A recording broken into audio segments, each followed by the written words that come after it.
Lideramos el camino de la opinión pública y buscamos que la cultura del debate alcance consensos y soluciones a los problemas de nuestro país.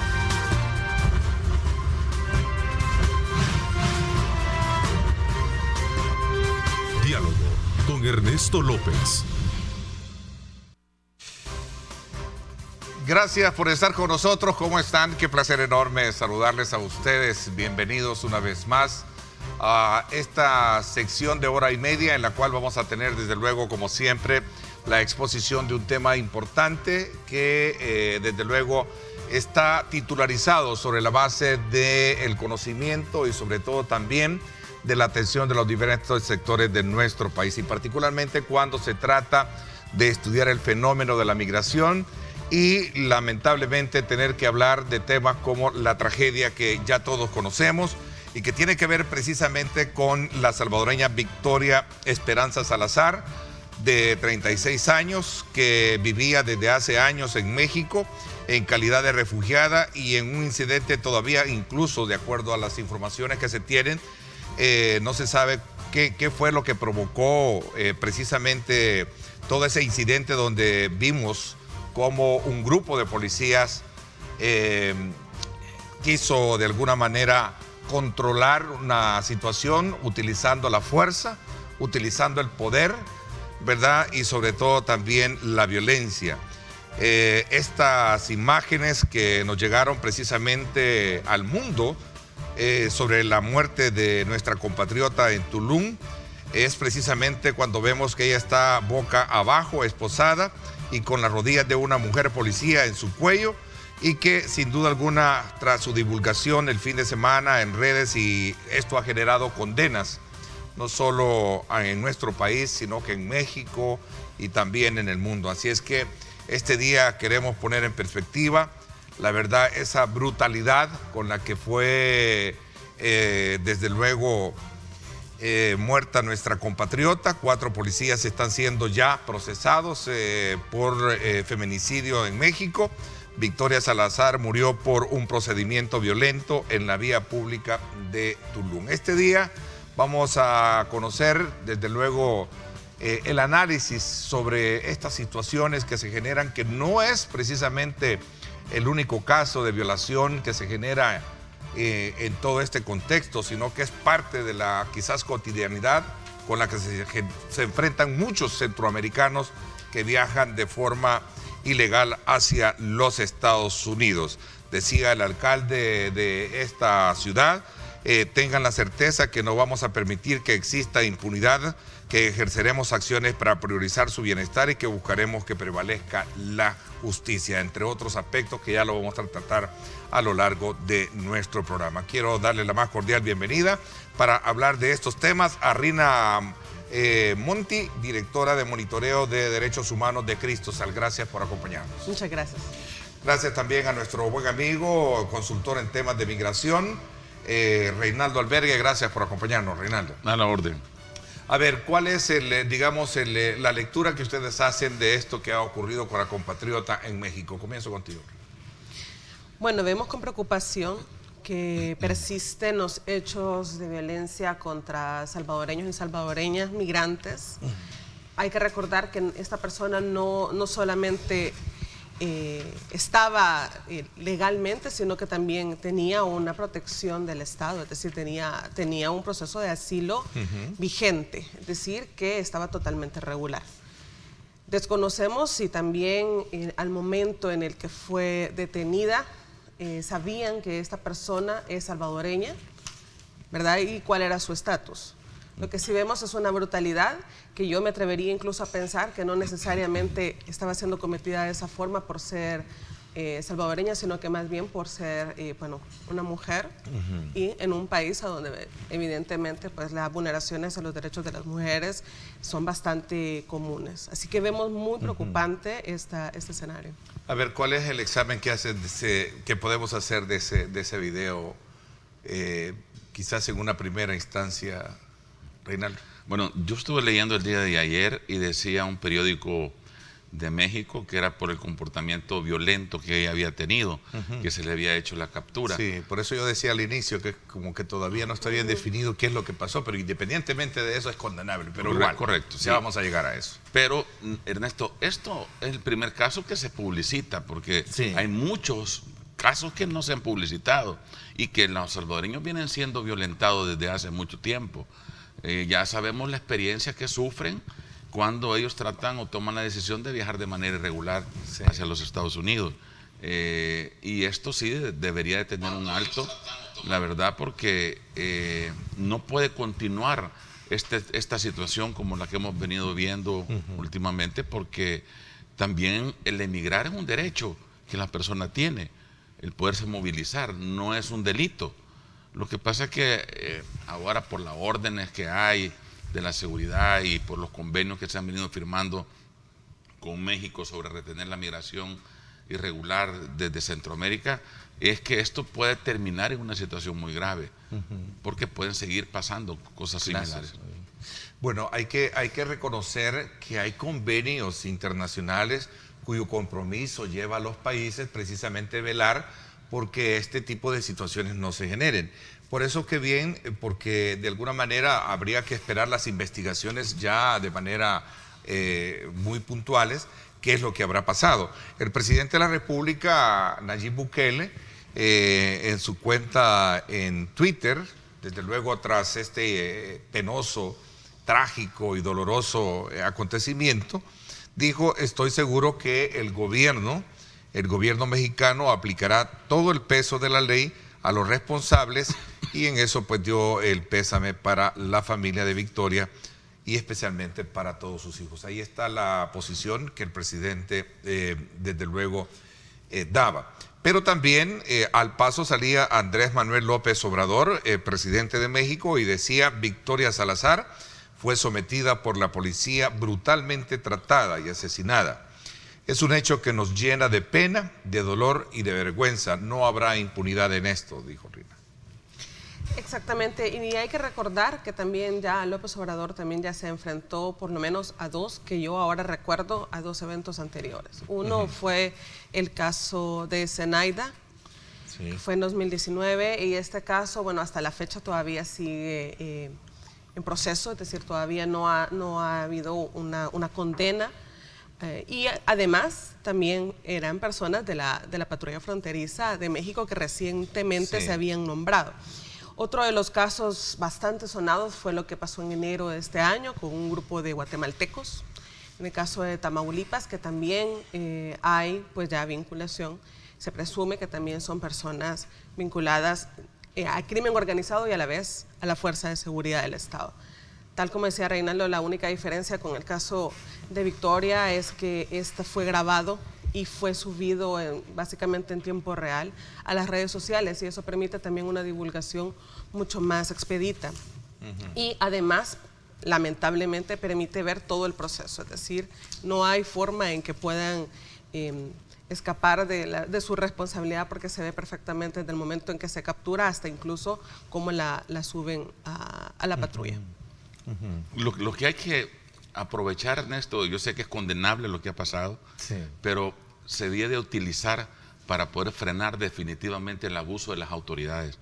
Porque no sé por qué las autoridades tratan así a nuestra gente, si el hecho de tener o no tener un documento legal, eso no significa que te van a capturar, a golpear o a someterte, pues, si es un problema migratorio, o sea. Claro, pero ¿no será esto producto también de lo que el remanente de la política Trump, que en su momento nos dejó, sobre todo cuando pues prácticamente, no sé, el análisis lo traigo desde la puntualidad de algunos especialistas cuando tocamos ese tema de la política migratoria, de trasladar la frontera de él hacia los países nuestros, es decir, a los países nuestros, en donde él prácticamente extorsionó a los países, les dijo: si quieren seguir, ¿verdad?, con nosotros, ¿verdad?, recibiendo de nuestra cooperación, van a tener que poner la frontera, van a tener que ayudarnos a poner nuestra frontera en la frontera de ustedes. Y por consecuencia, ¿no será esto producto del envalentonamiento que en su momento le dio a esas autoridades migratorias de los países. Claro que sí, y especialmente México, que se convirtió en la frontera, ¿cómo se le llamaría eso? De choque. De choque, ¿verdad? Acordate que los guatemaltecos agarraron a palos a los hondureños. A los hondureños. Cuando quisieron pasar, o sea, y tenemos un tratado entre Centroamérica, ¿verdad? Del CA4, donde vos podés cruzar cualquiera de nuestros países sin ningún problema. Y fue bien duro lo que dijo un analista ahí en Guatemala, un sociólogo, ¿verdad? Mira aquí, aquellos que vienen buscando cómo saciar el hambre, ¿verdad? Otros que están muriendo de hambre también los están deteniendo. O sea, ese es el tipo de situaciones que creo que en la analogía que estamos, planteando, es lo que se logra identificar. Claro, y es lo que Biden quiere cambiar ahorita, porque él sabe que ha despertado un espíritu antimigrante fuerte, ¿verdad? Las intervenciones de Trump, dándole órdenes a los países de Centroamérica, y nos ha puesto a pelear entre nosotros mismos. Y lo que hay que frenar es eso, ¿verdad? No podemos nosotros estarnos atacando entre nosotros, porque estamos obedeciendo prácticamente la orden que el presidente Trump había dejado. Yo creo que eso tiene que parar, y ojalá que Biden logre, ahora que ha mandado una comisión a trabajar la parte del Triángulo Norte, se logre regular. Rina, en ese mismo análisis, ¿sí? Bueno, sí, definitivamente estamos a la espera de ver qué cambios va a haber, y no solamente hacia los países, es decir, a nosotros como norte de Centroamérica, sino que también adentro, ya en la frontera directamente con Estados Unidos, ¿no? Hay que recordar que también en marzo del 2020, exactamente hace un año, se nombró el título 42, que es también una política de Estados Unidos que fue nombrada a partir de la crisis de emergencia sanitaria, que lo que obedecía o que lo que indicaba era que estrictamente las personas que estaban entrando ni siquiera tenían posibilidades de tener ningún proceso de asilo, porque la idea era que inmediatamente estas personas podían ser una amenaza a la salud de Estados Unidos, de las y los estadounidenses. Solamente el 1% de las personas en ese momento pudo superar, digamos, esta política y poder, pues, solicitar asilo. Esto definitivamente nos pone en una clara desventaja, porque si la gente está migrando, como ya sabemos todas y todos, no es necesariamente porque tengan ganas de estar en Estados Unidos sin ningún motivo. La mayor parte de personas, hay que recordar, que siguen saliendo de nuestra región básicamente impulsadas por dos motivos, ¿verdad? Sigue siendo un cúmulo entre razones económicas y de seguridad, que en estos años, con la crisis de la pandemia, con la crisis económica de la pandemia, puede aún incrementarse. Ahora, ¿qué alcance va a tener todo este drama trágico? Es interesante lo que veíamos en cuanto a lo que la familia de Victoria decía, su madre, por ejemplo, Rosibel decía, tenían que haber protegido la vida de mi hija, yo necesito todo el peso de la ley mexicana sobre los culpables, sé que no voy a tenerla, y eso es parte del drama, ¿no? Claro, el dolor. El trauma para la familia de ver cómo sufrió y de la manera que la sometieron. Si, según lo que yo estaba leyendo, le quebraron costillas, columna, el cuello, o sea, sí, ojalá que puedan sentar un precedente con esta situación de Victoria, ¿verdad? Para que no vuelva a repetirse con cualquier otra persona, o sea, no necesariamente con un salvadoreño, con cualquier otra persona. Mira, fue interesante ver también que los pobladores se mostraron solidarios y condenando, precisamente protestando por ese tipo de actuación de esta policía. Solo mirar lo que pasó con George Floyd en Estados Unidos, cuando, similar a lo que pasó con Victoria, toda la raza negra en Estados Unidos se volcó contra los policías. Hubieron policías que se tuvieron que arrodillar frente a las manifestaciones para poder pedir perdón por el acto de que habían cometido los otros. Y esto puede terminar en una situación difícil. Imagínate que la población se levante contra la policía. Entonces, sí, debían de tomar cartas en el asunto los mexicanos, y ojalá que puedan exhibir a estas personas que cometieron y las puedan condenar. El nuevo fenómeno de la migración ilegal se está viendo desde otro ángulo ahora en los Estados Unidos. Tú lo mencionaste, hoy con la administración Biden. ¿Qué cosas podrían cambiar desde esa lógica, sabiendo de que le ha puesto mucho énfasis precisamente en el combate de la pobreza, pero también combate de la corrupción y del tratado directo que no quiere hacer los Estados Unidos con los gobiernos del países del norte, por ejemplo. Esta es una realidad también que, quieras o no, va implícitamente ligada a ese tema de cómo lograr parar la migración atacando la pobreza, pero no voy a atacar la pobreza a través de ustedes porque los estoy viendo que los dineros ahí no le llegan a la gente. O sea, al final creo que tiene mucha lógica pensar de que las cosas, ¿cómo se van a manejar ahora? O sea, preguntarse uno cómo se va a manejar la cosa. Exactamente. Nosotros lo que hemos estado viendo también, que eso es bastante positivo, es que también están empezando a explorar en realidad cuáles son los detonantes de la migración. Sí. Y si usted no ataca, y creo que lo tienen muy claro ahora, ¿no? Si no se ataca los detonantes de la migración, difícilmente vamos a poder parar, y no solamente es Estados Unidos, sino que el resto. Ya vemos que hay una crisis mundial migratoria, hay una crisis humanitaria ahora todavía impulsada, todavía más, con la pandemia, y es interesante ver cómo también Estados Unidos está empezando a tomar un poco más cartas en el asunto, y quizás lo digo específicamente con el tema que también ya Crisósalo está trabajando, que es el tema de CCS, que es todo el tema vinculado a la corrupción, no solamente en El Salvador, sino que es que está viendo que no puede parar la migración precisamente porque ve que el dinero no está llegando a gente. Por eso yo fui un poquito más matizando la cosa, pero directamente porque el dinero se lo están robando. Exactamente.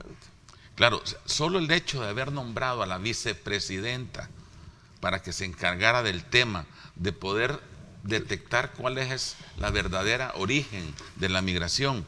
Y ellos lo saben, que no solo en El Salvador, estamos hablando del Triángulo Norte, ¿verdad? Parte de Centroamérica donde la corrupción está causando un gran daño, porque por eso quieren vigilar toda la ayuda que vaya a venir de ahora en adelante de parte de los Estados Unidos, esos 4.000 millones que acaban de aprobar para el Triángulo Norte, que llegue realmente a la gente, que no quede ese dinero en manos de los gobernantes, sino que se pueda llegar y sembrar para que la gente pueda tener la oportunidad de trabajar. Todo el mundo sabemos que aquí la migración, principalmente, la gente emigra por la inseguridad y por la falta de empleo. Y por último, por la reunificación familiar, que antes era lo contrario, pues antes la gente migraba por irse con su familia, para reunirse, pero ahora no, están, y ellos dicen, el gobierno, la gente está huyendo de Centroamérica y hay que descubrir cuál es el detonante, como decía Rina, por qué la gente se está yendo, y eso es lo que Estados Unidos quiere enfocarse de ahora en adelante para poder frenar la migración irregular. Víctor Román te pregunta, ¿y por qué Estados Unidos debe obligarse a recibir a toda gente que no son sus ciudadanos? ¿Tiene el gobierno de Estados Unidos derecho a no exigir respeto a sus leyes y su territorio o no? Pregunta. Pero acordémonos que Estados Unidos es un país de migrantes. Toda la gente que está ahí ha llegado de otro lugar. No son lugareños los que están ahí. Lo que pasa es que los que ya entraron o los que ya se legalizaron ya no quieren que los demás sigan entrando. Pero Estados Unidos siempre ha sido un país de migrantes. No hay que olvidarse de eso. Rina. Sí, yo también iba a mencionar que además de eso hay que también recordar que las personas que están saliendo tienen un perfiles que permiten justamente poder aplicar a los asilos. Es decir, son personas que están viviendo algún tipo de vulneración en sus países de origen. Y esto de por sí autoriza o les permite a ellos poder solicitar asilo en cualquier país, entre esos Estados Unidos. Hay que saber que es el país a donde la mayor parte de personas tenemos algún familiar. Es mucho más normal, digamos, poder aplicar a un lugar a donde hay algún cúmulo de familia para poder establecerse que a un país a donde no. Y esa es también una de las razones por qué la mayor parte de personas se van a Estados Unidos. Otra cosa que quería mencionar yo es que hay que destacar, nosotros como Crisósalo estamos a punto de sacar un resultado de una investigación que hemos realizado durante todo el año con personas retornadas en el norte de Centroamérica. La mayor parte de nuestra muestra son de Guatemala y Honduras, pero también tenemos una buena cantidad acá en El Salvador. Y la edad promedio de las personas migrantes es 33 años. Esto quiere decir que son personas que ya intentaron acá ser parte del grupo de personas económicamente productivas. Y evidentemente han sido razones que no les han permitido en las mismas condiciones de los países y por eso se están decantando en una migración. y otro grupo de personas, como ya se fue mencionado, se están yendo por razones estrictamente de inseguridad. Y estas fronteras del sur de México van a tener que, bueno, de hecho yo creo que ya cambiaron ciertos acuerdos, por ejemplo el tema de que los países se convirtieran como los nuestros en países de asilo, eso ya quedó caducado, Reina. Sí, ya cancelaron el programa que el presidente Trump había logrado firmar con el tercer país más seguro, pero viene una situación diferente. Fíjate que Biden lo que quiere hacer es establecer oficinas de asilo en estos países para que la gente ya no haga el recorrido.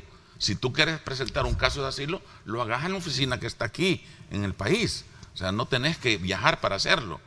Entonces, para evitar eso, que eso es lo que nosotros hemos venido aconsejando hace mucho tiempo, si eso se lograse concretar, sería lo mejor para poder evitar el sufrimiento a la gente de todo lo que pasa en la ruta del migrante. Pues, ¿cuántos años la gente no ha estado arriesgando su vida? Que la violen, perder a sus hijos, que lo maten, ¿verdad? Que lo asalten, etcétera. Entonces sería más fácil a la persona que quiera presentar un caso llegar a una oficina en el país de origen, en el Triángulo Norte, para ver si califica o no califica. Acuérdate que el proceso del asilo es primero presentar tu caso ante una autoridad o un oficial de asilo. El oficial valora si tu caso amerita o no pasar ante un juez. Ya si tu caso pasa ante un juez, el juez va a revisar el por qué estás presentando la petición de asilo y él te la puede aprobar o te la puede negar. Hay más de 25,000 personas en carpas ahorita. ¿Aquí o en Estados Unidos haciendo ese trámite? No, el trámite sería en una oficina local.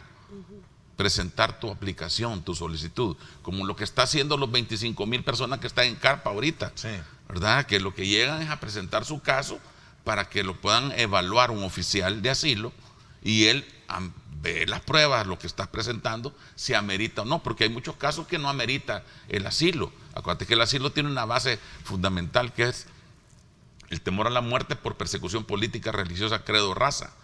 O sea, hay una razón de ser del asilo. Pero mucha gente está por violencia doméstica. O violencia pública, de seguridad pública, problemas de delincuencia, ¿no? Así es, o por falta de trabajo, que no es un motivo para un asilarte, pues, el que yo no tenga un trabajo en mi país. Ese es un problema social nuestro que hay que resolver, o de cada país. Por eso yo hacía la mención anteriormente de que qué ha pasado con todo este factor de cooperación, de política de cooperación de los Estados Unidos para países como el nuestro, ahora en este nuevo contexto en el cual ha dicho, miren, yo ya realmente veo que la migración sigue, y por más dinero que yo envíe. Correcto. Pero entonces yo ya no voy a tratar con ustedes, yo me voy a ir directo al grano, pues a ver cómo puedo parar esa pobreza. Porque lo que hay que hacer, y yo recuerdo que la embajadora Maines, que estuvo anteriormente del que estaba Johnson, de Mr. Johnson, ella decía algo, viene aquí lo que tenemos que hacer, y ella la veíamos allá en el oriente, viendo aquellos lugares de donde surge mucha la migración, trabajando en apuestas de desarrollo, ¿verdad? Para evitar que la gente de alguna manera migrara. Pero ¿qué ha pasado también a lo largo de todo este tiempo? Que el dinero no ha llegado. Claro. Y por eso es que ellos dicen, mejor vamos a trabajar directamente con ONGs, no vamos a trabajar ni con el gobierno de Guatemala, Honduras ni El Salvador. Sí, para poder controlar más el flujo de efectivo que ellos tienen y tener resultados que realmente se está haciendo lo que ellos pretenden, pues. O sea, va a llegar directamente a la gente y no está mal, sí. O sea, está bien, ¿verdad? Pero acordémonos que la migración, Ernesto, en Estados Unidos no solo la podemos acusar a los latinos. Acuérdese que la migración en los Estados Unidos también es de chinos. También es de mucha gente, el 70% de los que han entrado a Estados Unidos, de los 11 millones de Por indocumentados. aquí han pasado. ¿Verdad? Pero es que ese era el negociazo que tenían la vez pasada, muchos acá. Bueno, usted ya sabe, pues, ya conoce la situación. Sí, definitivamente. Pero no escapa para comprender cómo realmente el fenómeno también es propio. Si a la par de un chino se van muchos salvadoreños también. Claro, sí. Es que no podés. Y no solo por nostalgia también, hay que decirlo. Claro, no solo por la parte emotiva de vínculos familiares. No solo por eso. Aquí hay un problema real. Sí, que hay que esperamos atacar. Hoy en este nuevo escenario como país que se ha construido, que esperamos que las cosas cambien, ¿no? Claro, que esta nueva bancada que llegue ataque realmente el problema. Si el problema ahí está. Lo que pasa es que nadie está haciendo nada por eso. Y lo saben, pues, y todos los estudios lo dicen. Personas que se dedican a decir cuál es el motivo principal. Ya sabemos cuál es el motivo principal. Sí. Pero hay que atacarlo. Sí, el tema de la pobreza, la falta de empleo, la falta de oportunidades, todos son los factores que tal. Y el tema también de seguridad. Aquí, por ejemplo, nosotros el año pasado... Pero el tema de la seguridad se supone que lo tenemos bastante controlado en comparación a cómo estaba en años anteriores. Aún así, todavía hay causas. Sigue siendo una causa. ¿Verdad? De hecho, hay una preocupación hoy con este giro que ha dado el gobierno con la estrategia de seguridad cambiando al funcionario por el tema de las desapariciones que se están evidenciando, ¿no? Exactamente. Para nosotros es importante aquí justamente que si el Estado se va a meter realmente a empezar a abordar las detonantes, nuevamente sale a relucir la necesidad de tener aplicada una ley especial para la atención de personas desplazadas internas. Hay muchas personas que previo a viajar se desplazan internamente y ante la imposibilidad de poderse asentar con condiciones dignas adentro del país es que ya utilizan la última carta, que es la migración. Sí necesitaríamos en ese sentido de que hubiera de parte del Estado realmente reglamentos, presupuesto y voluntad al final para poder implementar esta ley y que esto pudiera generar también que las oficinas locales de atención a víctimas en realidad pudieran abordar justamente, incluso con los mismos medios que ya han tenido siempre también colaboración de otros países, no solo de Estados Unidos, para poder abordar a los casos y apostar por una reubicación interna. Rina, si hablamos de leyes, aquí hay leyes de leyes. Por ejemplo, la más reciente es esta ley contra el tráfico ilegal de personas que aprobaron el 25 de marzo esta asamblea que está por salir y que inmediatamente el presidente de la República dijo que la iba a vetar. Pregunto, ¿es un problema de atacar precisamente el tráfico o es un problema directamente de tratar este fenómeno desde otro ángulo, sociológicamente hablando? Es que tendría que atacarse de las dos formas, digamos. ¿Castigando a los que trafican? Sí. Siempre, bueno, es bien interesante porque culturalmente para en algunas zonas el coyote del pueblo, ¿sí? Digamos, suele ser una persona que antes se veía como casi que como un héroe. Porque sí, el héroe del pueblo era el coyote que se llevaron a todos y que por eso está el pueblo en condiciones diferentes. Exactamente. Hoy ya no es así. Pues ¿esto cambió? Lo que hemos estado viendo, no sé, yo la verdad es que no podría juzgar si ha cambiado o no, dependiendo y también dependiendo de las habilidades del coyote, ¿verdad? Pero lo cierto es que el Estado no puede quedarse totalmente sin hacer nada cuando usted tenía tantas vulneraciones de derechos que están cometiendo los coyotes.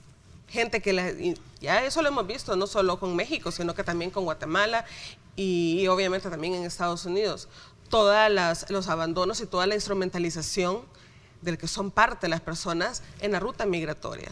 Sí. Hay cuotas que le cobran diferente si mulas, va a ir exactamente, si usted secuestro, va a ser mula, extorsión, exactamente. Utilizar a los niños como... Y no puede ser que también que como Estado no hagamos nada y sepamos quién es el coyote del pueblo. ¿Qué piensas de esta ley especial contra el tráfico ilegal de personas? ¿Qué piensan ambos? Por ejemplo, esta nueva legislación contribuirá, de acuerdo a los, digamos, objetivos con los cuales se aprobó, va a contribuir a una eficaz persecución penal del delito de tráfico ilegal de personas y también a la extinción a favor del Estado de todos los bienes de naturaleza ilícita identificados a los traficantes de personas y estructuras organizadas de traficar con personas y que operan a nivel nacional, regional e internacional. Voy a hablar de esto cuando regresemos.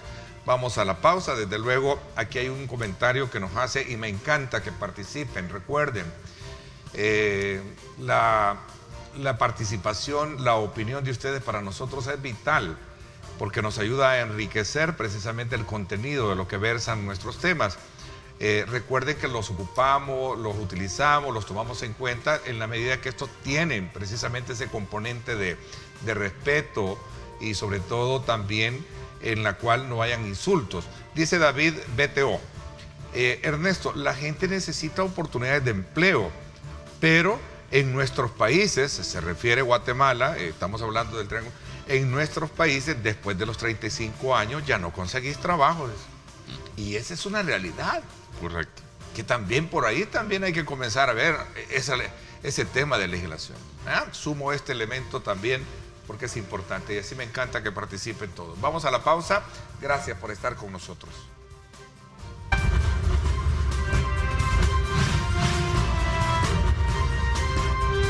Diálogo con Ernesto López. Estás viendo Diálogo con Ernesto López.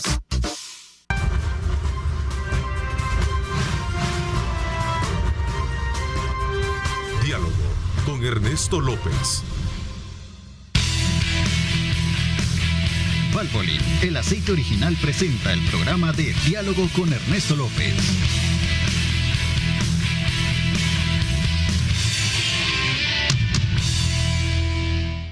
Bueno, recuerde usted qué significa ser original. Pues es más que hacer algo antes que los demás.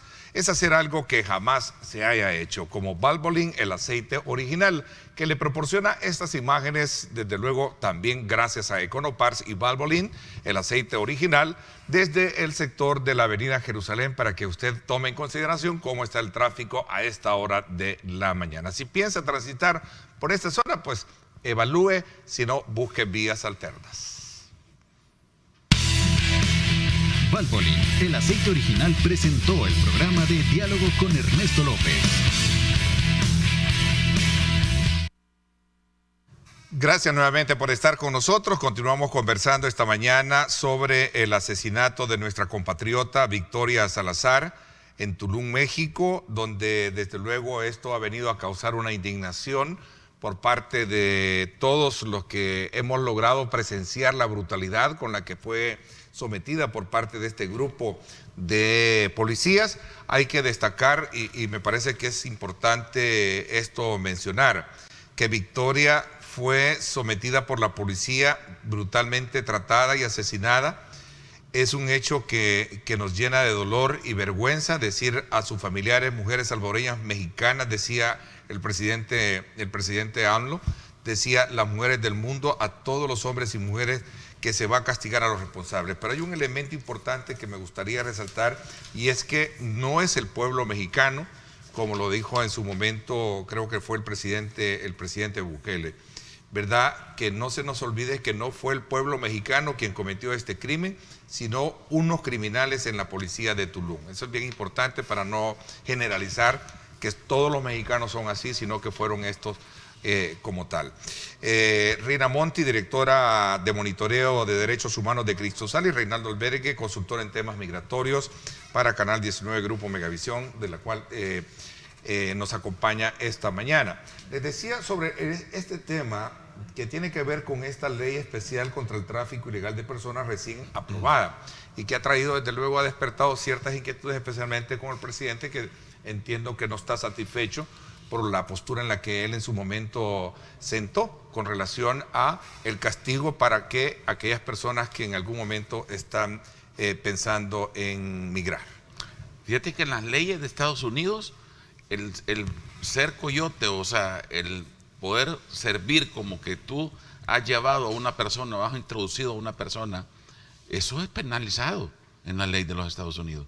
Vos podés perder hasta la visa si te involucran de que vos te dedicas a eso, ¿verdad? Y te lo digo porque lo preguntan en los formularios, ¿verdad? Todas las personas que se logre comprobar que se dedica a una situación de esas, perdés tu visa, o sea, te pueden deportar incluso. En las leyes de Estados Unidos ya está contemplado.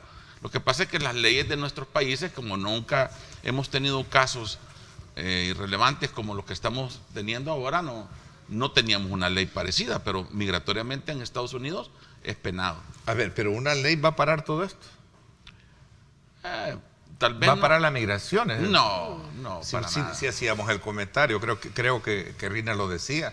Sí, que hay que ver que a veces este tipo de personas se consideran hasta los héroes en los pueblos. Eso ha sido parte de la realidad de este país. Sí, pero aún así, La idea es de que la ley en sí no sirva para parar, pero sí tiene que regularizar, ¿verdad? A la par, como decíamos hace un momento, a la par de la ley tendría que haber otros mecanismos que estén trabajando justamente en las razones de migración, que estén trabajando en la protección y también en el derecho que tenemos como personas a migrar, ¿no? Tenemos todos estos países, y hablo del norte de Centroamérica y de México, somos firmantes de acuerdos migratorios, como, bueno, está Cartagena, está el Plan Acción de Brasil, que hablan perfectamente del derecho a ser solicitantes de asilo, el derecho también a poder no solamente solicitar el asilo, sino que a ser protegido una vez uno ha solicitado el asilo. Entonces, definitivamente hay que trabajar en los tres sentidos, ¿no? La ley contra el tratante, que no solamente es tratante, me refiero, no solamente hace el traslado de las personas, sino que también comete y es cómplice de múltiples vulneraciones de derechos, como los detonantes o las razones de migración, y a la vez también tener bien claro el derecho en sí de migrar, sobre todo de las personas que tienen necesidad de hacerlo. A ver, hablábamos que este mensaje que nos envió un televidente, que la gente necesita empleo, pero hay que reconocer que también hay que cambiar ciertos patrones del mercado. El hecho de que cuando vos tenés ya canas, ya difícilmente te dan puesto, por no decir una edad específica, 35 años, ya creo que ya estás condenado a no ser contratado en una empresa. Sí, pero eso en nuestros países, porque en Estados Unidos no funciona así. Vos ves en los parques, digamos, de pelota, que la mayoría de gente que atiende las tiendas, los que te parquean, es gente mayor. A ellos les dan ese tipo de trabajo, ¿verdad? En los supermercados. Entonces, si allá se puede, ¿por qué no se puede acá entonces? Claro, porque los países tendríamos que aplicar ese tipo de políticas que no estamos aplicando. No le están dando oportunidad a la gente mayor. ¿Qué tal si te dan un incentivo a vos en tu empresa? De decirte, mira, te vamos a dar un incentivo en tu empresa si contratas a una persona mayor. Así como tenés incentivos si contratas a una persona que tenga incapacidad, ¿verdad? Ese tipo de políticas son las que nosotros tenemos que comenzar a crear en El Salvador, ¿verdad? Para poder incentivar a las empresas que les den trabajo a la gente mayor. Y eso creo que cualquier empresa lo vería con buenos ojos. Pero acordémonos que la gente también malinterpreta los mensajes que se están dando en los Estados Unidos. Por eso es que los coyotes ahora se han aprovechado. Biden dijo, bueno, de ahora en adelante ya no vamos a separar a los niños de los padres. ¿Qué hacen los coyotes? Incentivarte que te vayas ahorita, ¿cuándo? Hoy es cuando. Por eso. También Biden dijo, bueno, ya no vamos a investigar a los familiares que reclamen a los niños que están viniendo solos. ¿Verdad? Porque anteriormente con Trump, vos llegabas a traer a un sobrino que se había ido y no estabas con un estatus regular, te investigaban, te podían capturar. ¿Y qué está diciendo Biden? Ya no. Pero esos mensajes, los coyotes se han aprovechado de estos mensajes y dicen, ya ven, como les dije, ahorita es cuando. Y eso es lo que hay que aclararle a la gente, que no es cierto que la frontera está abierta, que no es cierto que están recibiendo al medio mundo. Las leyes siguen trabajando, ¿verdad? Te van a detener, te van a deportar, o sea, toda esa situación hay que explicársela a la gente, porque los coyotes se están aprovechando de esos malos mensajes. Rina. Exactamente. Creo que eso es importante de aclarar, incluso porque justamente para ahora estaba anunciada una nueva caravana saliendo de Honduras con la misma esperanza, ¿no? Bueno, de hecho, normalmente así se llaman las caravanas, de esperanza, sí, para poder llegar. Es preocupante por dos lados. Uno, la forma en que están vendiendo este sueño, este viaje. Los coyotes, ya está comprobado que también hay mucho coyotaje dentro de las caravanas y hay diferentes fases del coyotaje. Hay algunos que cobran desde acá, desde el norte de Centroamérica, pero hay unos que cobran desde México y creen que esa es una forma más económica. Es decir, les sale más barato pagar el coyote de México para Estados Unidos que de acá hasta Estados Unidos. Y toda esa ilusión que se está vendiendo para las personas es además de muy peligrosa, me refiero por los mismos derechos de las personas, es peligrosa porque está fundamentada en la nada, ¿verdad? Es básicamente una forma de estafa. Por otro lado, también es preocupante porque también ya Guatemala ya ha anunciado que va a ser muy estricto, o sea, que ya tienen autorización las fuerzas de seguridad del Estado para poder frenar nuevamente a la nueva caravana. Esto quiere decir que podemos otra vez ver las mismas vulneraciones de derechos que vimos hace un par de meses en la frontera, y que llegaron ahí nomás, ¿no? Llegaron a Chiquimula y de ahí ya no pudieron subir. Y los agarraron a garrotazos. Exactamente. Sí, fue evidente, una cosa triste, por eso yo hice mención, trayendo a colación, lo aclaro, lo que decían los sociólogos. Miren, aquí todos tenemos de verdad necesidad de viajar, hambre tenemos, y nos estamos entre nosotros mismos fregando, ¿verdad? Porque fue más fuerte, más categorizando las palabras de él, ¿verdad? Exactamente, y eso es peligroso porque, digamos, al final, como conclusión de todo este cúmulo de experiencias, realmente quienes van a ser más afectados son las personas que ya de por sí tienen alguna vulneración y por eso están apostando a una migración. Yo les decía anteriormente que, y creo que te hago la pregunta a ti, porque yo sé que en Cristosal estudian mucho los fenómenos de derechos en varias áreas, ¿no? El tema de este nuevo horizonte que marca el país, con el diseño de una política que favorezca precisamente y ataque problemas como los que estamos hablando esta mañana, con esta nueva configuración de fuerzas políticas, este predominio del ejercicio electoral que dio como resultado al presidente darle la mayoría calificada.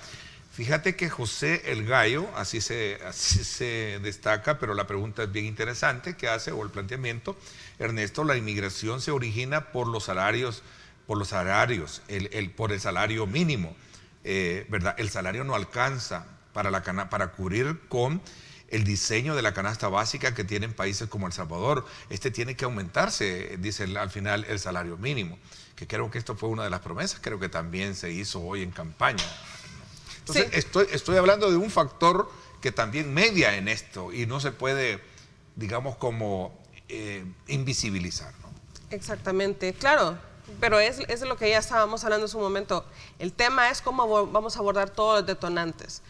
Por un lado está definitivamente el salario mínimo, pero por otro lado también está esta tendencia, digamos, a contratar a personas más jóvenes y a una persona arriba de 35, y Dios quiera que arriba de 40, las probabilidades son muchísimo menores, ¿no?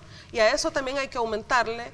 Incluso, y estoy hablando más a nivel de quizás al interior, aunque también acá en la zona metropolitana, la cantidad de enfermedades que tienen como producto de los malos trabajos que han tenido las personas, sobre todo de las malas atenciones o cuidados en su salud, que también no les permite poder hacer cierto tipo de trabajo. Yo suscribo lo que estaba comentando Reinaldo. Vemos afuera en otros países a gente todavía haciendo diversos trabajos que son más físicos, aún mayores de edad.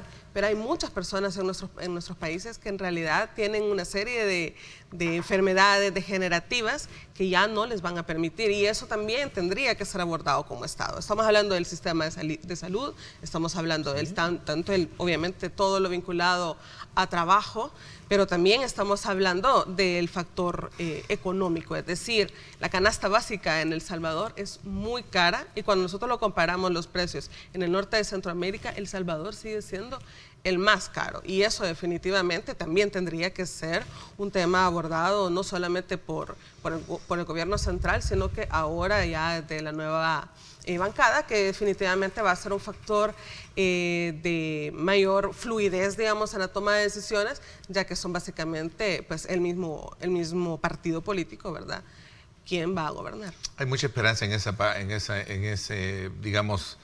ese tema, Reinaldo. Y quiero tocar otro tema contigo también, que es precisamente el tema de la educación para viajar, que es parte de digamos, como la campaña que Estados Unidos en algún momento quiere promover, el viaje seguro. Uh-huh. ¿Sí? Sí. Y esto yo creo que tú, como, digamos, como una persona que conoce muy bien este tema, nos puedes hablar acerca de qué percibes realmente cuando las personas buscan esa asesoría para viajar de manera legal. ¿Es una realidad o es un eufemismo al final que se plantea? Porque hay condiciones para viajar, claro. No cualquiera puede buscar un auxilio recurrente en ese sentido. En la nueva política del presidente Biden viene implementado abrir los corredores legales para que la gente pueda hacerlo de manera ordenada, incluso hasta para emigrar a través de una petición familiar. Ahorita el cupo que había ponerle era 65,000 visas anuales y las va a duplicar a 120,000, porque él dice que hay muy poca cantidad de visas para que la gente lo pueda hacer. Está fomentando también la parte de trabajadores agrícolas, donde les están trabajando ya en el Congreso una ley para darle residencia permanente a aquellos que ya se encuentran dentro de los Estados Unidos. Incluso el propio proyecto de reforma migratoria le puso una fecha del 1 de enero del 2021, que todas aquellas personas que logren demostrar que han estado físicamente presentes antes del 1 de enero del 2021 también van a poder optar a un estatus regular a través de una residencia temporal que los puede llevar a un camino hasta la naturalización. Pero son proyectos, ¿verdad? Son proyectos que están en el Congreso. Acordémonos que ahorita ya está aprobado varios de estos proyectos en el Senado, ¿verdad? En la Cámara Baja, falta que el Senado ratifique, ¿verdad? Como el proyecto que se acaba de aprobar de los Dreamers y de los tepecianos. Creo que se van a trabajar por separado. Creo que tal vez metiéndolos todos juntos dentro de la reforma migratoria tal vez no hubieran tenido el éxito que podrían tener independientemente. Así que yo creo que vienen muchos proyectos nuevos para que la gente pueda emigrar de manera ordenada. Lo que pasa es que la gente no pide información. La gente no busca la información para hacerlo. Y a través de las visas laborales también, que es otra manera de llevarte a la población de mano de obra calificada, personas con títulos universitarios, personas que trabajan la tierra. Hay mucha oportunidad, pero no tenemos cómo concretizar todo eso. Pero están considerados los nuevos planes. Ojalá se dé. ¿No para el número de personas buscando auxilio para viajar, para migrar? Ese es uno de los planes que van a implementar, que te digo yo que van a poner oficinas de asilo. No, me refiero yo tomando como ejemplo la experiencia de tu empresa que asesora precisamente en esa área. Sí, lo que pasa es que solo hay dos maneras de migrar legalmente. O te pide un familiar o te pide un patrono. Bueno, hay que destacar que este plan de trabajo temporal que tiene el ministro de Trabajo, Rolando Castro, de alguna manera también abre mucha expectativa positiva para muchas personas. Claro. Él dijo que tenía... Hoy por lo de la pandemia se ha paralizado, pero se tenía mucha proyección en cuanto a eso. Y no solo para Estados Unidos, si también hay que buscar para otros países como Canadá, Europa, etcétera, que necesiten mano de obra calificada, que El Salvador sea un referente para poder enviar personas de manera legal. Claro, Chito Flores nos dice también Estados Unidos se beneficia mucho de la mano de obra barata. Reflexiones finales que nos deja lamentablemente estar hablando de un cuadro trágico como el que logramos ver con la muerte de nuestra compatriota y la condena que hacemos precisamente de este grupo de malos policías. No son todos los mexicanos. Ojo, hay que dejarlo bien en claro eso.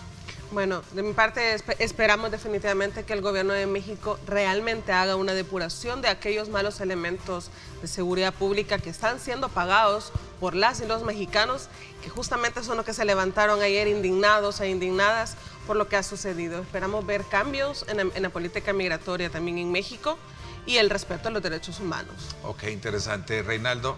Hay que enfatizar lo que tú decías, son un grupo pequeño, ¿verdad? Yo tengo muy buenos amigos mexicanos, son súper gente, no hay que agarrarla contra el pueblo de México, ¿verdad? Yo les digo, no podemos juzgar a unos por los demás, sino que ojalá se pueda castigar y esperamos justicia, ¿verdad? Y ojalá que el presidente de México también pueda ayudarnos en eso para que quede evidenciado de que esta gente se detuvo y esta gente va a tener que pagar por lo que hizo. Así es, en efecto. Daniel Menéndez nos escribe, dice, y con esto me despido en esta primera parte del programa. Es importante, Ernesto, trabajar en las correcciones de la problemática social que se generó por condiciones hace 20 años. Es decir, que todo lo que se ha construido es precisamente parte de los problemas que, si bien es cierto, el tema de la migración es un factor común, ¿verdad? Pero también hay causas que lo provocan, ¿ya? Y eso es algo innegable. Así es que muchísimas gracias, Rina, por habernos acompañado. Felices vacaciones, hay que pasarla bien. También a ti te deseo lo mejor. Gracias, igualmente. Así es que muchísimas gracias a ustedes por habernos acompañado en esta primera parte del programa, en la que hemos puesto en relieve, desde luego, esta denuncia ante el mundo del caso indignante de nuestra compatriota, del feminicidio de Victoria Salazar en Tulum, México, y que tuvimos por suerte conocer a partir de la divulgación de este video que corrió en redes sociales.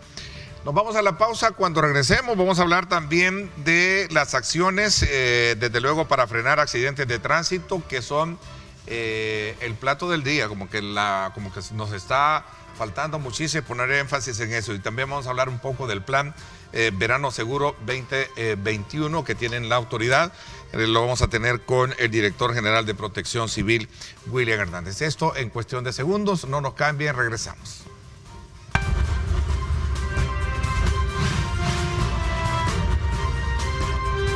Diálogo con Ernesto López. Estás viendo Diálogo con Ernesto López.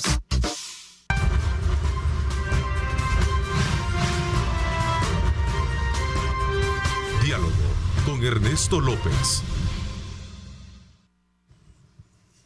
Bueno, gracias nuevamente por estar con nosotros a esta hora de la mañana. Vamos en esta segunda parte del programa a conocer detalles del plan Verano Seguro 2021 que han desde luego lanzado las autoridades de Protección Civil, el Comité de Emergencia y muchos actores que están precisamente participando.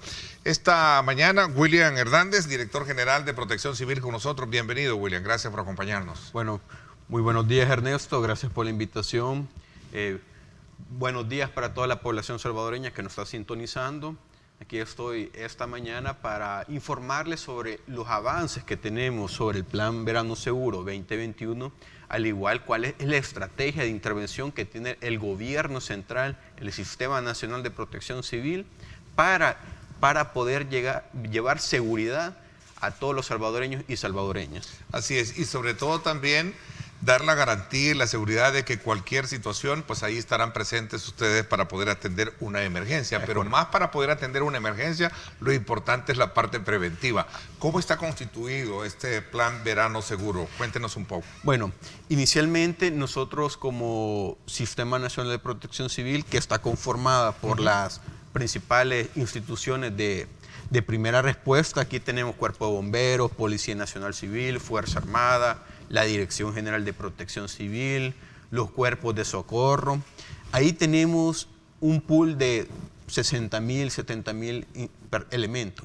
Pero si contabilizamos también el personal que está trabajando en función de salvaguardar también la vida del ser humano o del salvadoreño, llegamos al más de los 100,000 elementos. Nosotros tenemos gente que está trabajando en instituciones que no se habían considerado como parte de Protección Civil, del Sistema Nacional de Protección Civil. Está el Ministerio de Turismo, IFTU, que no son parte del sistema, pero están haciendo funciones también, viendo lo de las medidas de bioseguridad.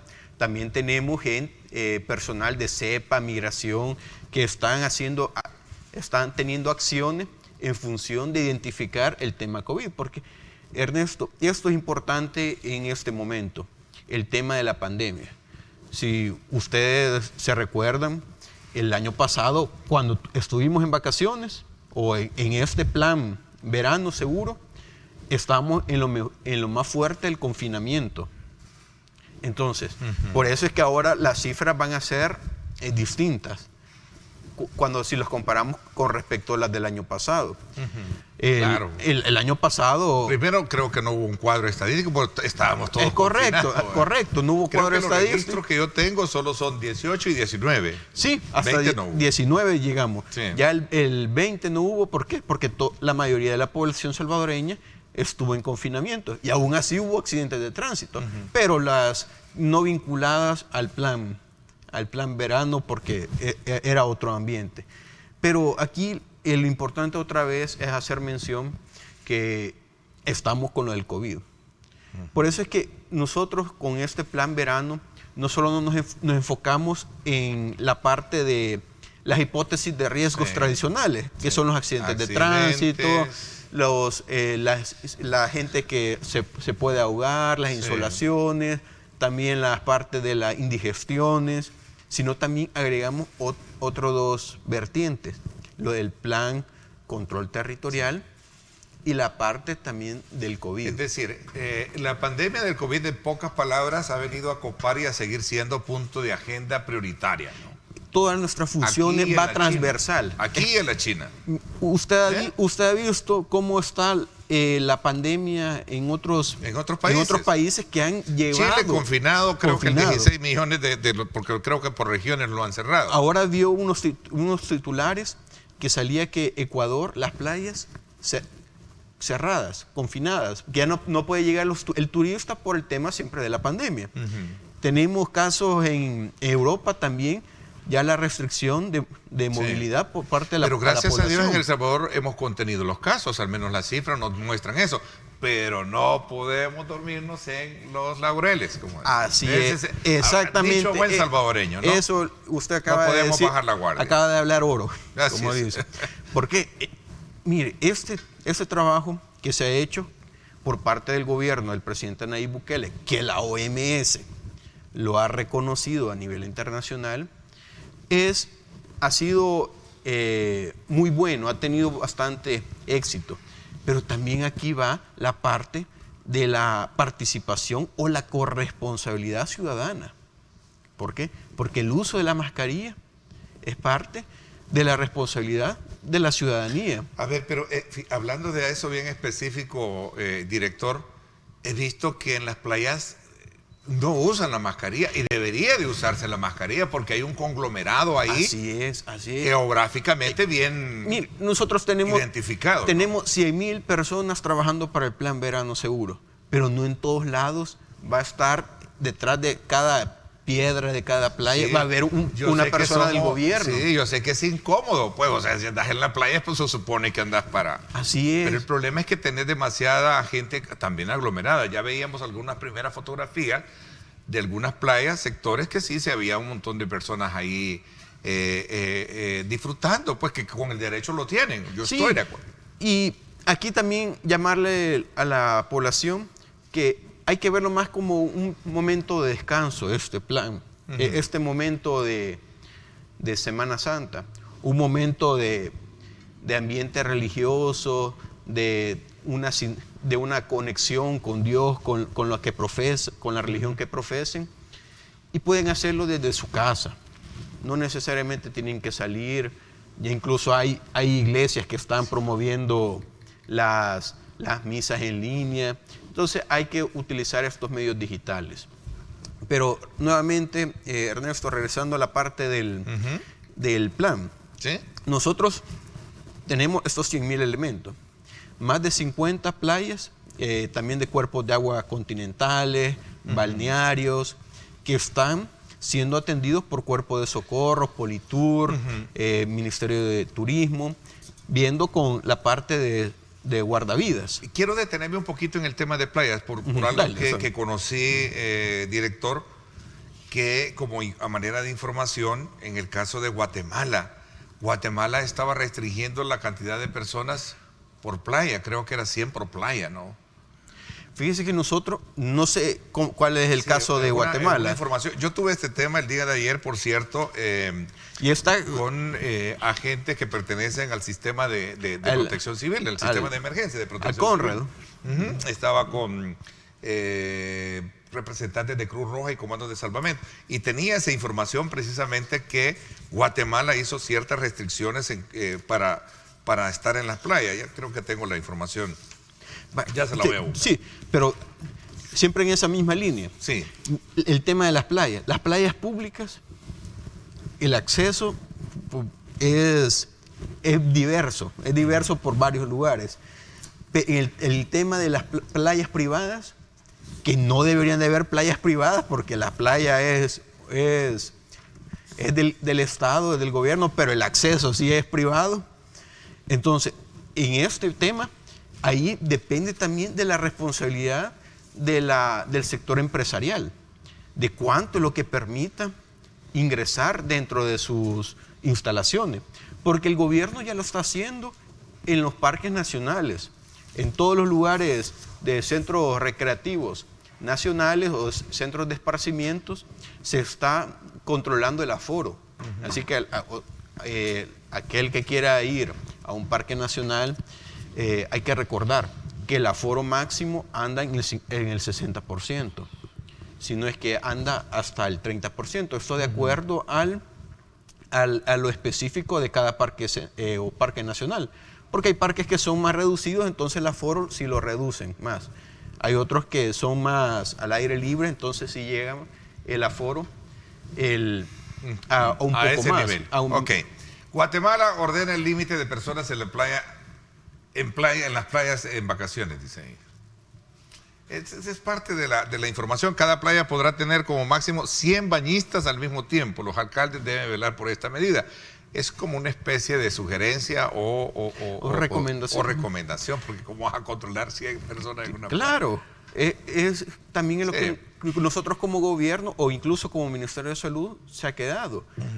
Usted sabe por todo el andamiaje legal, lo que dijo la Asamblea Legislativa, la Sala Constitucional, que el Ministerio de Salud, el mayor rector del tema de salud, solo podía recomendar en temas de COVID.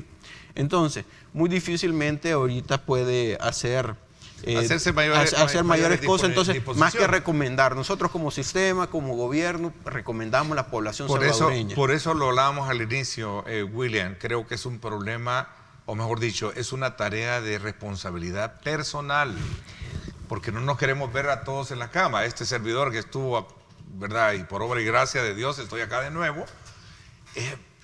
Hasta no estar en el problema es que nos podemos ver con aquellos, digamos, interés de que no, digamos, de acatar las recomendaciones, pero no hay que esperar llegar a esa situación. Así es. ¿Verdad? Entonces es una cuestión de actitud, de responsabilidad, de educación, el de que si estamos en lugares de alta concentración, mantener ese protocolo, la mascarilla y lavarnos las manos, no tocarnos los ojos, para evitar de alguna manera ser víctimas, porque como lo hemos quedado detenidos acá, y vamos a hablar también de los otros factores, el COVID es una realidad, ¿verdad? Y que no la podemos soslayar. Es que exactamente es la nueva realidad. Es la nueva realidad. El COVID es la nueva realidad. ¿Cuánto tiempo vamos a pasar utilizando mascarilla? ¿Quién sabe? Sí. Eso de acuerdo a cómo vaya desarrollándose. Pero incluso hay países, usted miraba antes de la pandemia, países asiáticos que tenían la costumbre que cuando alguien tenía gripe, se ponía la mascarilla. Sí. Entonces, son prácticas que son buenas, porque también no solo ayuda a la población, a los demás ciudadanos, sino también personalmente para contagiarse de cualquier enfermedad respiratoria. Sí. Entonces, esas son acciones que nosotros vamos a estar promoviendo y recomendamos nuevamente. El uso de la mascarilla, el uso del alcohol gel, lavarse las manos, no tocarse los ojos, la nariz, la boca con las manos para evitar cualquier contagio de COVID-19. Una recién, voy a hacer una pausa, y voy a tratar la manera de colocarlo acá, no sé si la tenemos ahí, esta estadística que plantea uno de los matutinos, la prensa gráfica, LPG, sobre la pandemia y las personas, al ser consultadas, ¿visitará usted algún sitio turístico durante estas vacaciones de Semana Santa? Hay un dato estadístico interesante. El 34.8% de las personas dijeron que no van a asistir precisamente por la pandemia y por el tipo de aglomeraciones. Es decir, hay conciencia y temor, y eso es bueno. Eso es bueno. Si puede, quédese en casa, ¿verdad? Y si sale, pues que tome las recomendaciones del caso. Recuerde que regresar a la normalidad no se puede, porque volver a la normalidad es lo que nos trajo a tener el problema ahora en día. Así es. Es una tesis bien interesante que está ahí planteada. Voy a la pausa, gracias por estar con nosotros. Hay muchos accidentes, eso sí, ¿verdad? Accidentes de tránsito. Accidentes de tránsito. Vamos a hablar de eso cuando regresemos.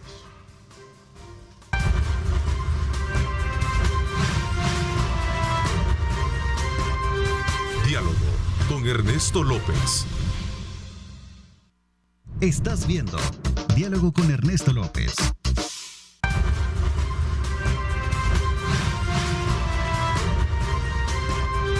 Diálogo con Ernesto López. Valvoline, el aceite original, presenta el programa de Diálogo con Ernesto López.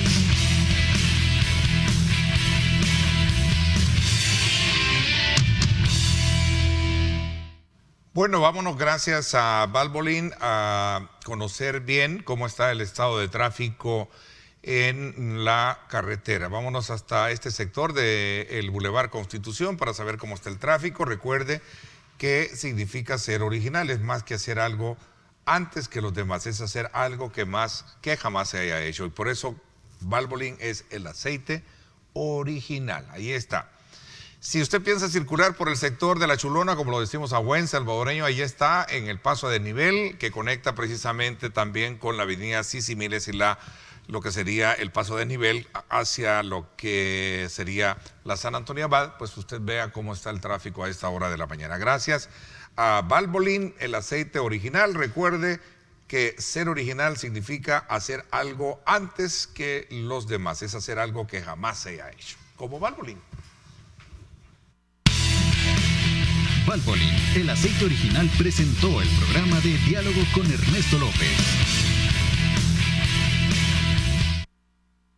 Bueno, continuamos conociendo detalles del plan Verano Seguro 2021 que ha impulsado el gobierno y las autoridades en compañía también con organismos que están inscritos precisamente dentro del sistema de emergencia de protección civil, ¿verdad? Sí, para empezar, solo para recordar un poco, el Sistema Nacional de Protección Civil no solo está compuesto por instituciones del gobierno, sino también están parte de cuerpos de socorro. Cuerpos de socorro. Cruz Roja, Cruz Verde, Comando de Salvamentos, que son... Qué bueno. Hacen un trabajo fenomenal. Sí, un trabajo de hormiga tremendo. Así y un reconocimiento para ellos, de verdad. Y un agradecimiento profundo por estar justo en el momento cuando las emergencias se presentan. Pero lo importante, recuerde, ocupo este espacio para decirle de que no se trata de ir a atender una emergencia, es de prevenir una emergencia. Eso es lo más importante, William. Así es. Y nuevamente, ¿cuál es la mejor manera de prevenir? Hablemos de los accidentes de tránsito ya.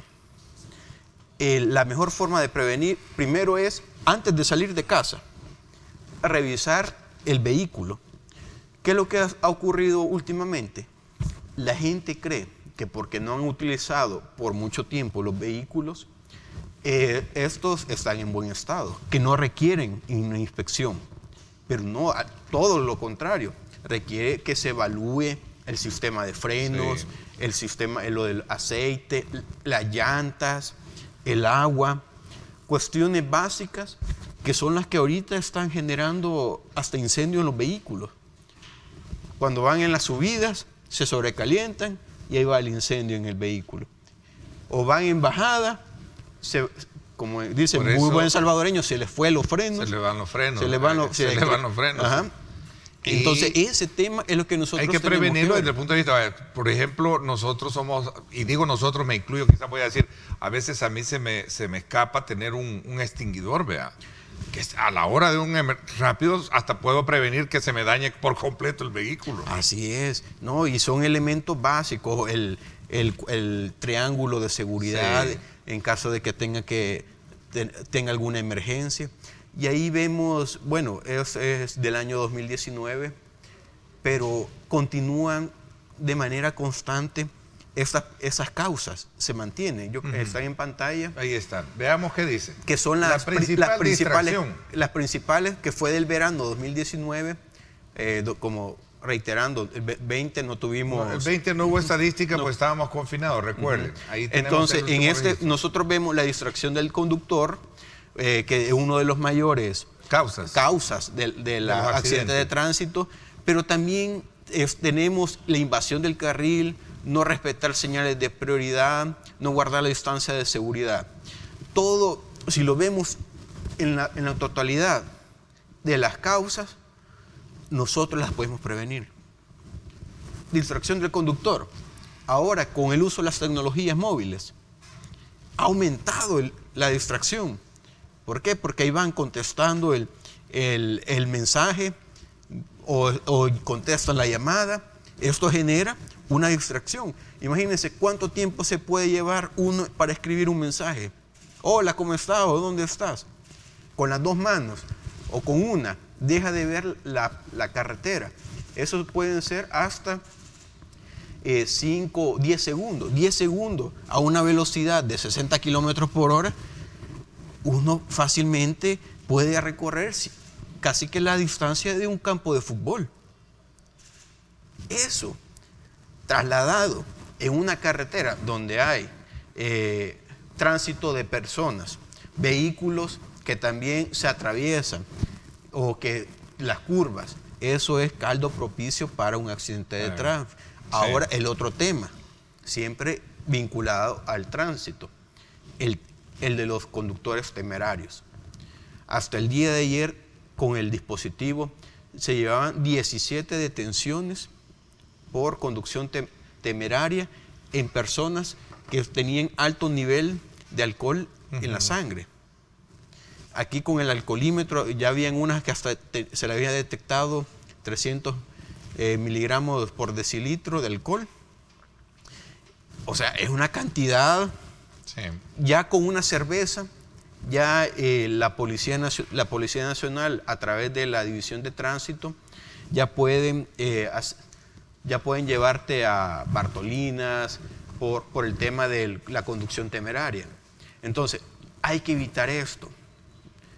Podemos prevenirlo. No hagan, pasen con su familia esta temporada de descanso. Tenemos 100 puntos de control vehicular, viendo el nivel de velocidad, viendo también el tema de la alcoholemia.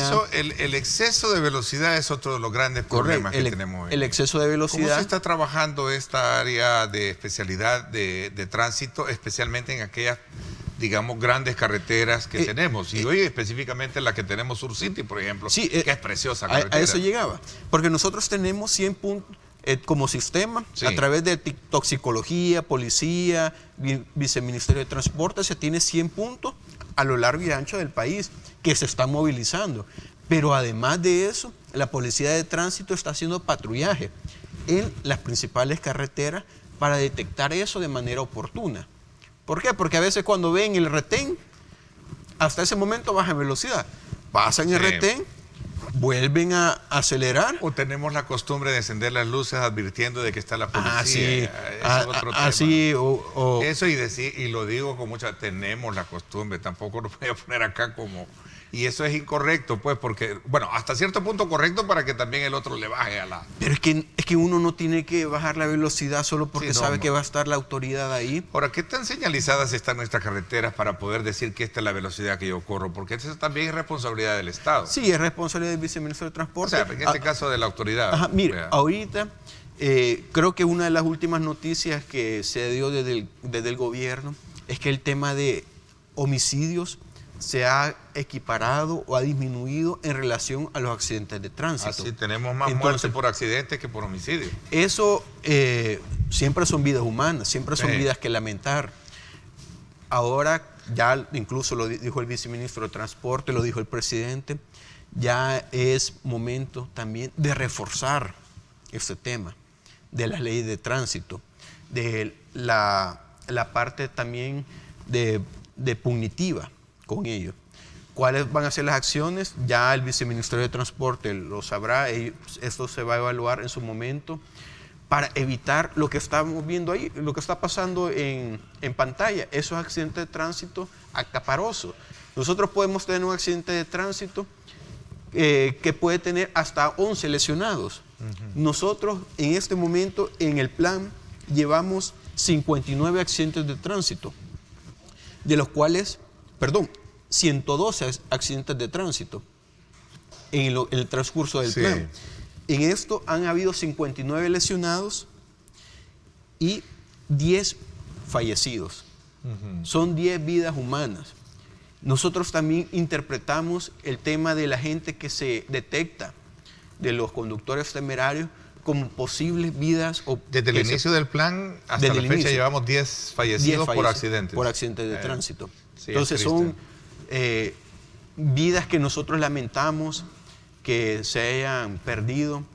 Nosotros estamos haciendo todo nuestro trabajo y cuando vemos las condicionantes o las causas principales siguen siendo las mismas, que se pueden prevenir. El tema de la distracción del conductor, el tema de la excesiva velocidad, la conducción temeraria, temas que dependen del conductor. Ahí que hagan su trabajo también, cuídense su vida y la vida de sus acompañantes, de sus seres queridos. Bueno, recuerde también que no solo la carretera representa el peligro, también están los efectos de abusar precisamente del mar, ¿vea? O sea, los factores de inmersión son tremendos también cuando se genera este tipo de periodos vacacionales. Voy a hablar un poco en el cierre y también de las recomendaciones importantes y del auxilio que usted debe tener. Hay un número especial para atender emergencia, ¿verdad? Sí, vamos a hablar de eso cuando regresemos. Vamos a la pausa. Gracias por estar con nosotros.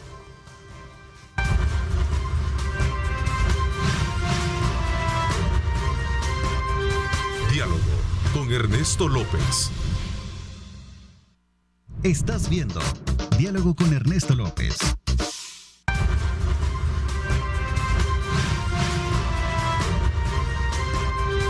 Diálogo con Ernesto López. Hay otro factor que preocupa a la población y especialmente a ustedes como autoridades, es precisamente sobre este tema de los accidentes. En Arambala, en el oriente, ayer lo hablábamos, por cierto, en el programa Ernesto López Radio, de que se estaba generando este incendio en el sector de Arambala y es bastante fuerte, ¿no? Sí, el día de ¿Qué ayer, informes tienen? El día de ayer inició este incendio en la zona protegida, conocida por todos los salvadoreños como por el río Sapo. Sí. Es una área natural protegida de gran importancia a la biodiversidad, pero también las afectaciones que puede tener a la población de la zona. Hasta el día de ayer teníamos 100 kilómetros afectados. O sea, es una cantidad. Sí, es una buena cantidad de terreno. Una cantidad grande grande de terreno. Nosotros como Sistema Nacional de Protección Civil, bueno, ahí ven Estas son imágenes. las imágenes. Ayer había solo una línea, se miraba por la noche más de 2 kilómetros, que se miraba sobre la área natural protegida. Se ha estado trabajando fuertemente las comisiones locales de protección civil, cuerpo de bomberos, que hace un trabajo fenomenal, Fuerza Armada, que siempre ha estado apoyando. Ahora se va con el apoyo aéreo, va el Bambi Buckets para estar tirando agua desde el helicóptero. Pero aquí también solicitarle apoyo a la población, que se sumen. Este es un lugar, claro, con las recomendaciones de los cuerpos de bomberos, también sí, de las comisiones, más que las comisiones locales de protección civil, que sé que están trabajando, que se sumen también. ¿Por qué? Porque es la importancia que tiene, las afectaciones que puede tener. Nosotros vamos a seguir trabajando. Y esto siempre, todos estos incendios son generados por el ser humano. Todos los incendios son generados. ¿Por qué? Porque por una colilla de un cigarro, hasta por la basura que dejan tirada ahí en medio de los pastizales. Hay que recordar que nuestro bosque o nuestra vegetación en El Salvador, el bosque tropical seco, que en tiempo de verano, valga la redundancia, se seca bastante, cambiamos a tonalidades cafeces, lo que hace que nosotros seamos propicios para que haya este tipo de incidentes, pero nosotros podemos prevenirlo si la población hace un buen uso. Las malas prácticas agrícolas se tienen que evitar, no estar quemando los cultivos para limpiar el suelo, no quemar la basura. Y entonces estas son las acciones que nosotros le decimos a la población que no la haga, que no hagan fogatas, porque las fogatas están en zonas que no se pueden controlar. Es que las temperaturas hoy en día es que están muy altas. Y las temperaturas, entonces, estamos en tiempo de verano, estamos en el periodo más seco. Periodo más seco. Entonces aquí nosotros estamos haciendo un trabajo coordinado, articulado como sistema.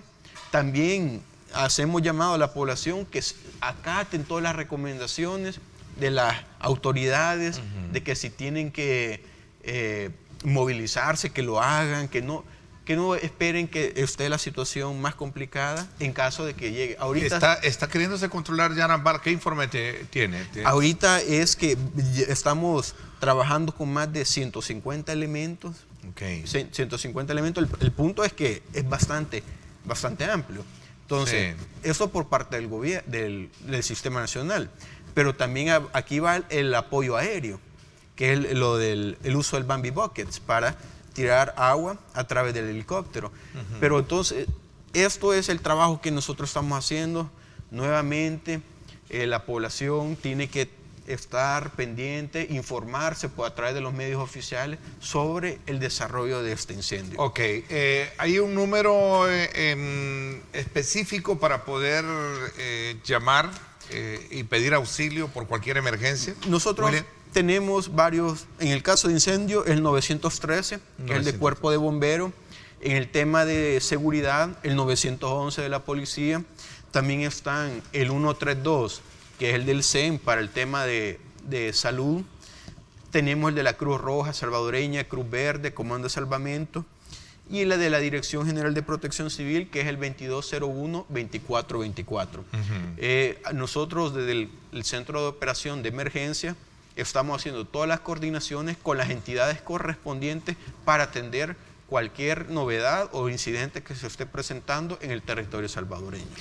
Bueno, el tiempo se me fue. Quiero agradecerte, William, que nos hayas acompañado esta mañana y que hayamos, desde luego, estimulado a nuestros televidentes, a la población que nos está viendo, para que seamos responsables en esta, digamos, semana, en este periodo de vacaciones especialmente, sobre todo cuando pensemos salir a algún lugar turístico. Tomemos las precauciones porque la responsabilidad es personal. Alguien me decía ahí, tienes toda la razón en esto. Cada quien debe de velar por cuidarse porque al final es responsabilidad de uno. Si solo cuando uno está en el lecho de muerte es cuando se da cuenta realmente del problema. Y esto lo digo con mucha responsabilidad y con mucha autoridad también. Así es que hay que cuidarnos definitivamente. Gracias por haberme acompañado. Muchas gracias, Ernesto, y bendiciones a toda la población salvadoreña. Cómo no. Gracias por mi parte. Eso es todo por hoy. Mañana estará con este servidor haciendo una reflexión desde la perspectiva emocional, espiritual y también social, el pastor Toby Jr., ¿verdad? Del Tabernáculo Bíblico Amigo de Israel. Estará con este servidor. Mañana, no se lo pierda, 6:30 de la mañana. Aquí estaremos conversando con el pastor. Gracias, pásenla bien y como siempre recuerden lo más importante, amar a Dios sobre todas las cosas. Lideramos el camino de la opinión pública y buscamos que la cultura del debate alcance consensos y soluciones a los problemas de nuestro país.